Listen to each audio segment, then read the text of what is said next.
मेरे प्रिय छात्रों एवं छात्राओं, मैं आशा करता हूँ कि तुम सभी स्वस्थ और प्रसन्न होगे। पिछले वीडियो में मैंने तुमको जयशंकर प्रसाद द्वारा लिखित संदेह कहानी को एक्सप्लेन किया था। आशा करता हूँ कि कहानी तुम्हें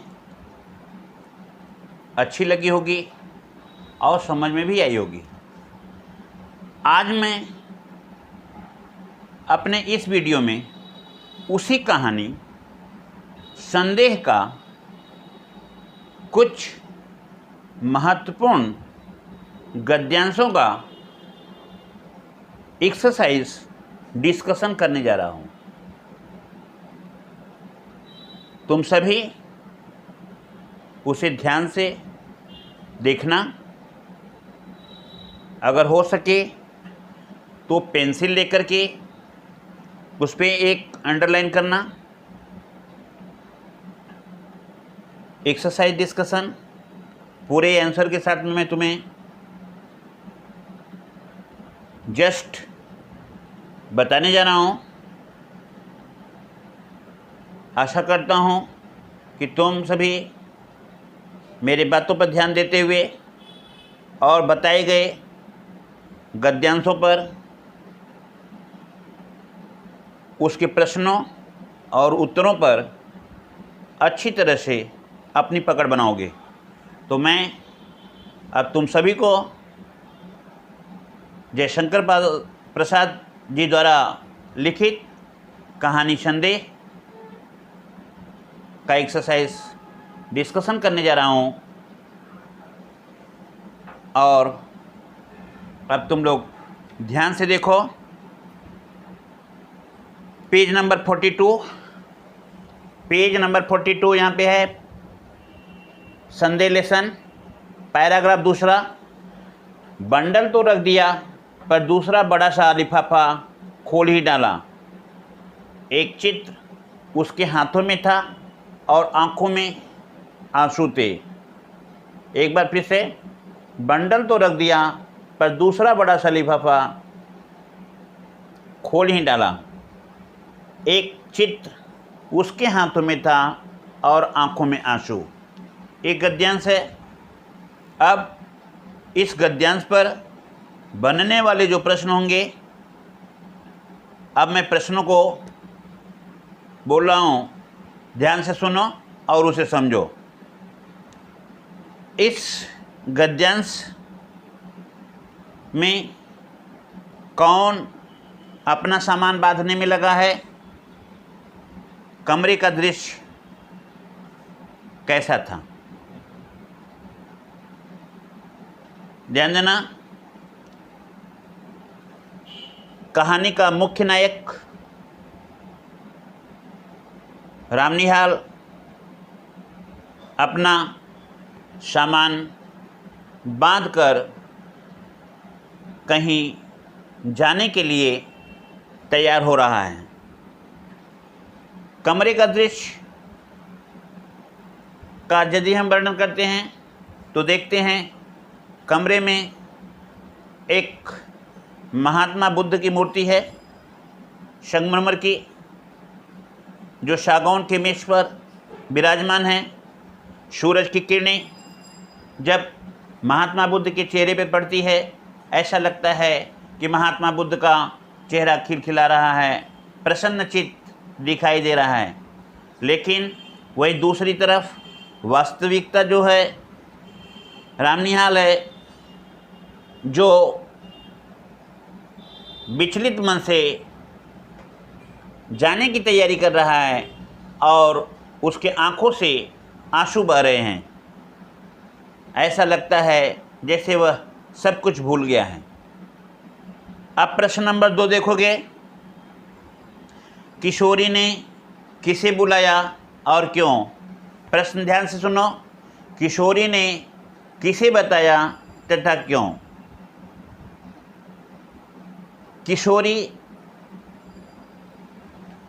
उस घर की एक 14-15 वर्षीय बालिका है कहानी की मुख्य नायिका श्यामा उसकी भाभी लगती है।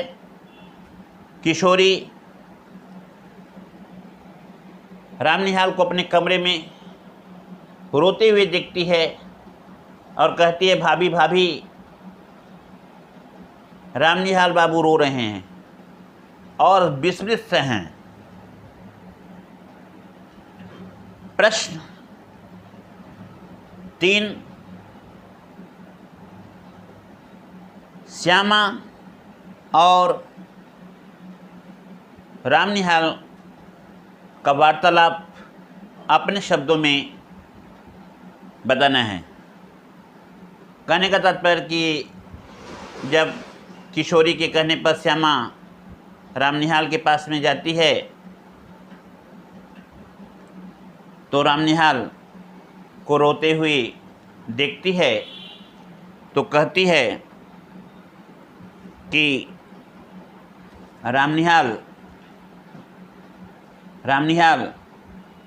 तुम रो क्यों रहे हो?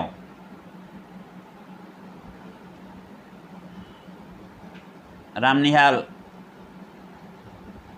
मानो कुछ देख ही नहीं रहा है। वह कहता है कि मुझे क्षमा कीजिए और फिर आंसू पोंछने लगा। फिर श्यामा उससे कहती है, क्या बात है रामनिहाल, तुम आज जाते समय रो रहे हो? ऐसे दुखी क्यों रहे हो? क्या हम लोगों से कोई भूल हुई है?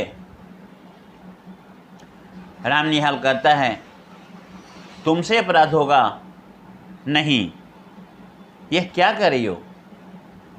मैं रोता हूँ, इसमें मेरा दुख है, इसमें मेरा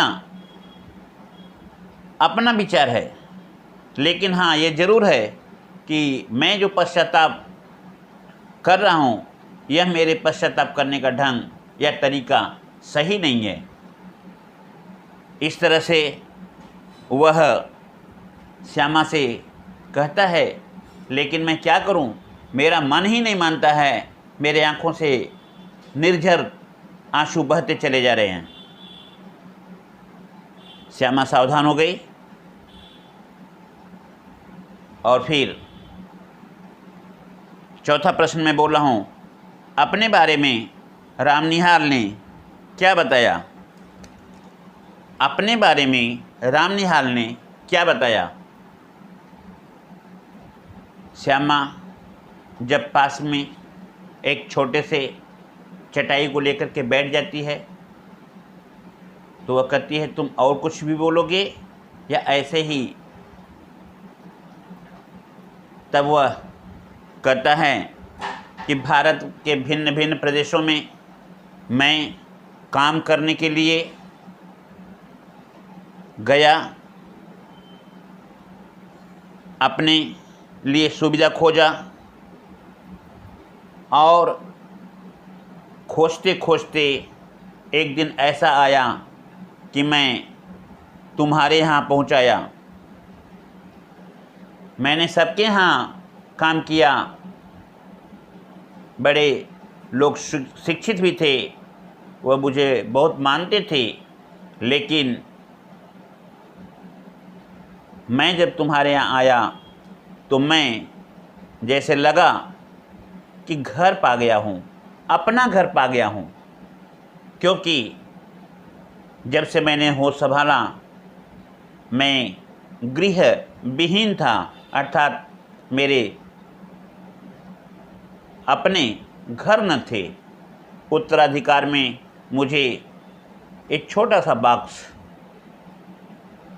जो यहाँ पे पड़ा हुआ है यही मिला था और इसी छोटे से बक्से को लेकर के मैं अपने जीवन कर्तव्य के पथ पर सत्यनिष्ठा के साथ में एक दूसरे के यहाँ काम करता फिरता तुम्हारे यहाँ आ पहुँचा। यहीं पे चारों प्रश्न पूरे होते हैं। अब मैं दूसरे गद्यांश की तरफ बढ़ता हूँ। दूसरा गद्यांश पेज नंबर 43 पे यहाँ पे देखोगे, पेज नंबर 43 मैं अब तक जहाँ जिनके यहाँ नौकरी करता था वे लोग बड़े ही सुशिक्षित और सज्जन थे, मुझे मानते भी हैं। तुम्हारे यहाँ घर का सुख है, किंतु यह सब मुझे छोड़ करके जाना पड़ेगा।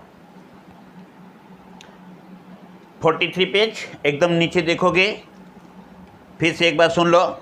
मैं अब तक जिनके यहाँ नौकरी करता रहा वे लोग बड़े ही सुशिक्षित और सज्जन हैं, मुझे मानते भी बहुत हैं। तुम्हारे यहाँ घर का सा सुख मिला, किंतु यह सब मुझे छोड़कर जाना पड़ेगा। अब पहला प्रश्न इसका होगा, यह कथन किसका है और किससे कहा गया है? यह कथन किसका है और किससे कहा गया है? जैसा कि गद्यांश देख रहे हो, मैं अब तक मैं शब्द का प्रयोग रामनिहाल ने अपने लिए किया है, अर्थात रामनिहाल श्यामा से कहता है। यह कथन रामनिहाल का है श्यामा के प्रति, या तुम ऐसा कर सकते हो कि वक्ता रामनिहाल कहानी का मुख्य नायक और श्रोता कहानी की मुख्य नायिका श्यामा है। यह संवाद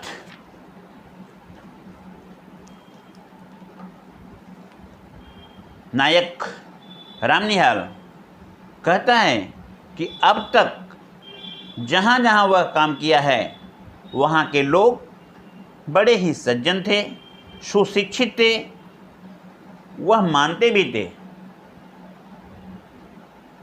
यदि हम इसका मुख्य कारण देखें तो हमें पता चलता है कि रामनिहाल सभी को अपने व्यवहार से, अपने मधुर वचन से, अपने सत्य कर्तव्य से सबके हृदय को जीत लिया था, इसलिए सभी लोग उसे चाहते थे। नंबर 2, सुशिक्षित। प्रश्न नंबर 2 होगा, सुशिक्षित और सज्जन किसके लिए कहा गया है? वक्ता ने ऐसा क्यों कहा? ध्यान देना, वक्ता रामनिहाल है। रामनिहाल श्यामा को बताता है कि वह जिन लोगों के पास में काम किया है या जिन लोगों के साथ में अपना जीवन थोड़ा सा बिताया है वे लोग बड़े ही सज्जन थे, यहाँ तक कि वे उसे बहुत चाहते थे, मानते थे, क्योंकि वे लोग पढ़े लिखे और सज्जन थे। रामनिहाल अपने सत्यनिष्ठा, अपने उत्तम व्यवहार, अपने मधुर वचन से सभी लोगों के दिलों को जीत चुका था।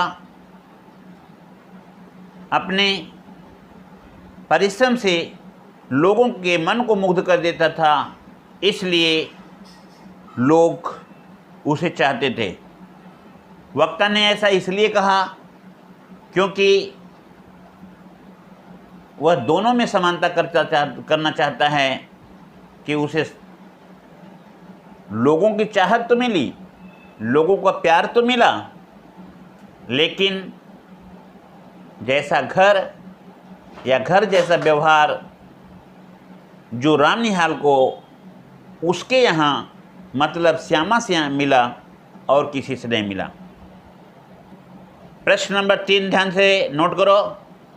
वक्ता कहाँ जाने की बात कर रहा है? क्या उसका वहाँ जाना आवश्यक है? एक बार फिर रिपीट कर रहा हूँ, वक्ता कहाँ जाने की बात कर रहा है? क्या वहाँ जाना उसका आवश्यक है? तो इसका उत्तर सुनो। वक्ता मोहन बाबू के घर जाना चाहता है क्योंकि मोहन बाबू की पत्नी मनोरमा उसे चिट्ठी दे करके बुलाई है कि वह वहाँ जा कर के उसकी सहायता करे। इस समय मनोरमा मुसीबत में है और वह जानती है कि रामनिहाल मधुरभाषी, निस्वार्थी, सत्यनिष्ठ और व्यवहारवादिता से भरपूर अपने कर्तव्य को करता है और वह उसकी मदद कर सकता है, अर्थात ब्रजकिशोर के चालाकियों से उसे बचा सकता है। इसलिए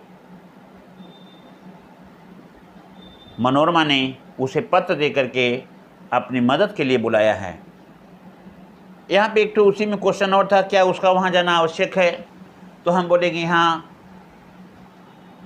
रामनिहाल का मनोरमा के पास जाना नितांत आवश्यक है, क्योंकि मनोरमा का हृदय इस समय दुखी है। उसे ब्रजकिशोर अपने चंगुल में फंसाना चाहता है। वह मोहन बाबू को पागल साबित करना चाहता है। उसकी चाल को मनोरमा समझ चुकी है, इसलिए वह चाहती है कि रामनिहाल आ करके उसकी मदद करे और ब्रजकिशोर के चंगुल से बचाए। लास्ट प्रश्न है चौथा इसका, वक्ता का मोहन बाबू और मनोरमा से कैसे परिचय हुआ? वक्ता का मोहन बाबू और मनोरमा से कैसे परिचय हुआ? उत्तर देखो ध्यान से। एक दिन कार्तिक महीने में संध्या के समय रामनिहाल गंगा घाट बनारस में पड़ता है, दर्शन करने जा रहा था। माना जाता है या काशी के दीपदान दीप ज्योति का पूरे विश्व में प्रसिद्धि है। वहाँ के घंटों की ध्वनि और दीप के ज्योति को देखने लाखों लोगों की भीड़ घाटों पे लगी रहती है। और यह एक दिन नहीं, प्रतिदिन की बात है। पूरे बनारस घाट पर जो है जितने भी हैं सभी लोग अपने घरों से आकर के दीपदान करते हैं। इसी को देखने के लिए रामनिहाल जा रहा था। ब्रजकिशोर ने रामनिहाल से कहा, तुम तो संध्या को दीप दान देखने जा ही रहे हो, तो मेरे घर में भी 2 व्यक्ति आए हुए हैं, उन्हें भी तुम ले जा कर के मानस मंदिर गंगा घाट दिखा दो। नाव तुम्हें वहाँ पे मिल जाएगी, मेरे पास समय कम है। उसने स्वीकार कर लिया और उसी समय उसने देखा कि 2 दंपत्ति मोहन बाबू और उनकी पत्नी मनोरमा आती हैं और ब्रजकिशोर ने संकेत करते हुए कहा, यही हैं, इन्हें दिखा करके चले आना। रामनिहाल का पहला मिलन या परिचय इस तरह से मोहन बाबू और मनोरमा से होती है। अब हम तीसरे प्रश्न की तरफ, तीसरे गद्यांश की तरफ चलेंगे। तीसरा गद्यांश तुम्हारा जो है, ध्यान देना, पेज नंबर 45 पे है। पेज नंबर 45 यहाँ पे देखोगे, यही तो मेरा और तुम्हारा मतभेद है। जीवन के लघुद्वीप को अनंत की धारा में बहा देने का यह संकेत है। अब इसमें पहला प्रश्न होगा कि यह कथन किसका है, किससे तथा किस संदर्भ में कहा गया है? यही तो मेरा और तुम्हारा मतभेद है। यह कथन किसका है? यह कथन मनोरमा के पति मोहन बाबू का है। मोहन बाबू अपने पत्नी से पूछते हैं दीप ज्योत के बारे में, यह क्या है? मोहन बाबू की पत्नी ने कहा, दीपदान है। और क्या है? तब उन्होंने कहा, यही तो तुम्हारे और मेरे के विचारों का भेद है। यह दीपदान जो तुम कहती हो, यह हमारे जीवन के लघु दीप हैं जो अंतरिक्ष में जा कर के विलीन होने की बातें बता रहे हैं। प्रश्न 2, वक्ता और श्रोता इस समय कहाँ हैं? ध्यान देना, वक्ता कौन है तुम्हें मालूम होना चाहिए। वक्ता मोहन बाबू हैं, श्रोता उनकी पत्नी है। अर्थात मोहन बाबू अपनी पत्नी मनोरमा से कहते हैं इस समय वे दोनों बनारस के गंगा घाट, जिसे हम मानस मंदिर के सामने देखते हैं, वहाँ पे दीपदान लोग कर रहे हैं, घंट ध्वनि हो रही है, मधुर संगीत बज रहे हैं और ये दोनों राम निहाल के साथ में नौका में बैठ कर के उन सब का आनंद ले रहे हैं और गंगा में जलाए हुए दीपक को भेजते हुए लोगों की पंक्तियों को देख रहे हैं कि छोटे छोटे दीप जलते हुए गंगा में प्रवाहित जो किए गए हैं वह कैसे आगे कतार बना करके आगे बढ़ते चले जा रहे हैं। वहाँ का उस समय का दृश्य बड़ा ही मनोरम, बड़ा ही सुंदर लगता है, जिससे उन दोनों के मन प्रसन्न हो जाते हैं। अब प्रश्न नंबर 3 है, वक्ता ने अपने हृदय की वेदना को क्या कहकर प्रकट किया? एक बार प्रश्न फिर से देख लो। वक्ता ने अपने हृदय की वेदना को क्या कहकर प्रकट किया? वक्ता मतलब मोहन बाबू ने मनोरमा से यह कहते हुए अपने हृदय की वेदना को प्रकट किया कि लोग उसे पागल समझ लेते हैं। संसार के विश्वासघात उसे विक्षिप्त बना दिया है, उसके दिल को इतना दुखी बना दिया है कि उसका मानसिक संतुलन धीरे धीरे बिगड़ने लगा है। इस समय उसे सच्चे प्यार की ज़रूरत है, जिसे जीवन में कभी नहीं मिला। यहाँ तक कि स्वयं वो अपने पत्नी मनोरमा को भी संबोधित करते हुए कहा कि तुमसे भी जीवन में मुझे प्यार नहीं मिला। अब चौथा प्रश्न इसका देख लो, श्रोता ने क्या कहकर उसे चुप कराया? श्रोता मतलब वक्ता तुमको बता दिए मोहन बाबू हैं, श्रोता उसकी पत्नी है। मोहन बाबू के प्रश्नों को, मोहन बाबू के बातों को सुन करके उनकी पत्नी मनोरमा उनसे कहती है चुप रहिए, नहीं तो आपका तबीयत बिगड़ जाएगा। उसने मोहन बाबू से यह बात इसलिए भी कही क्योंकि मोहन बाबू और मनोरमा के साथ में नाव पर रामनिहाल भी बैठा है।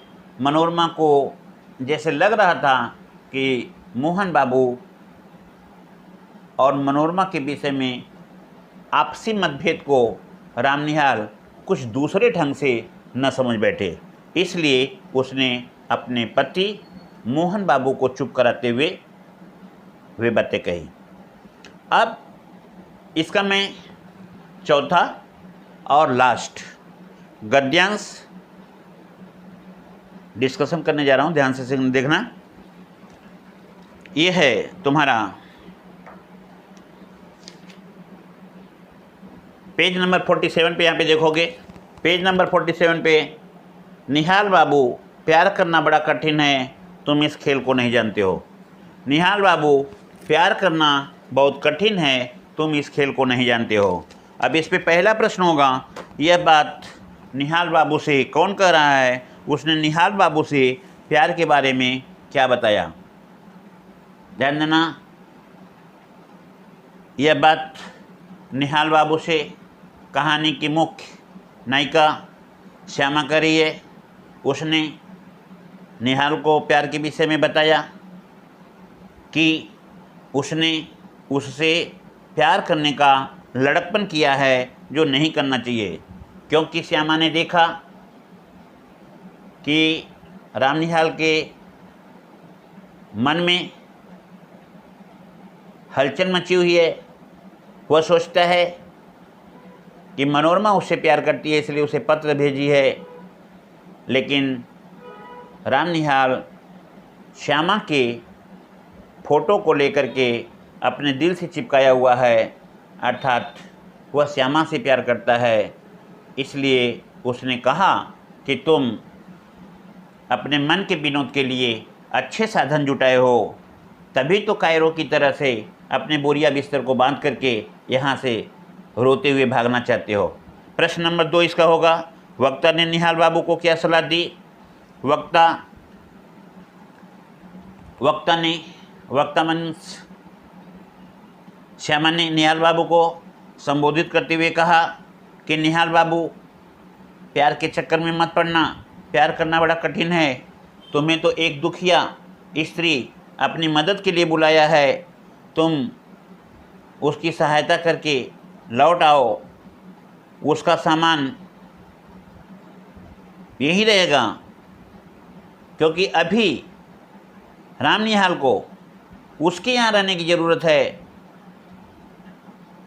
इसलिए वह प्यार के चक्कर में न पड़े, क्योंकि प्यार करना बड़ा कठिन है। अभी वह जा कर के उस दुखियारी मनोरमा को दुखों को दूर करके वापस आ जाए।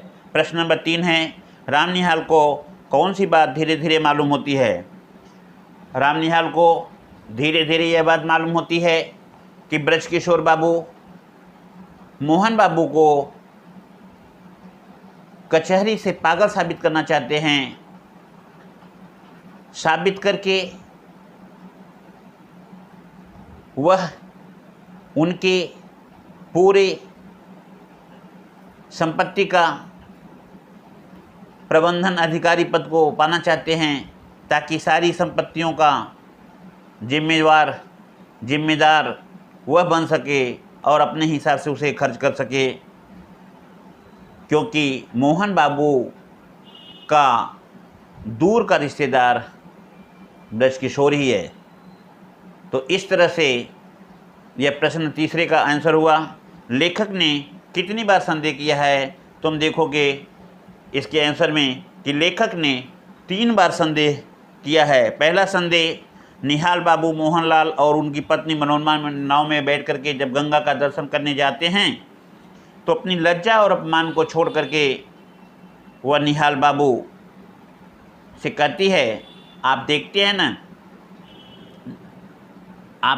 ना। इतने में निहाल बाबू को संदेह होता है कि शायद वह उसे चाहने लगी है।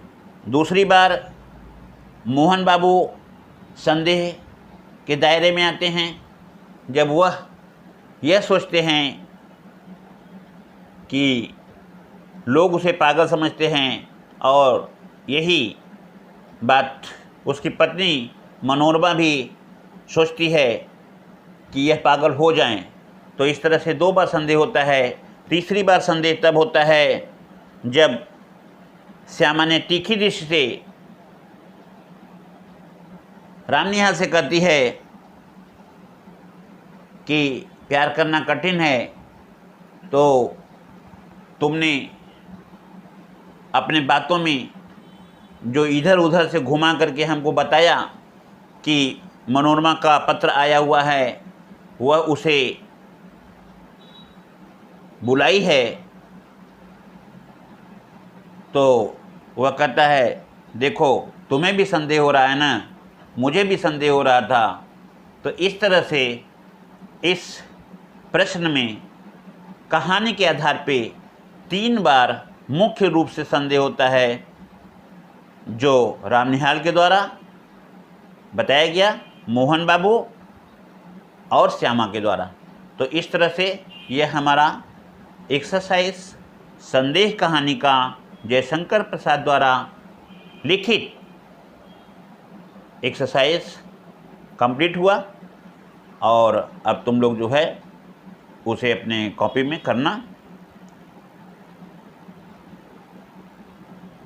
आशा करता हूँ कि तुम लोगों को पूर्ण रूप से समझ में आया होगा, और मेरी बातों को थोड़ा सा ध्यान में देते हुए अपने एक्सरसाइज को पूरा करना। धन्यवाद।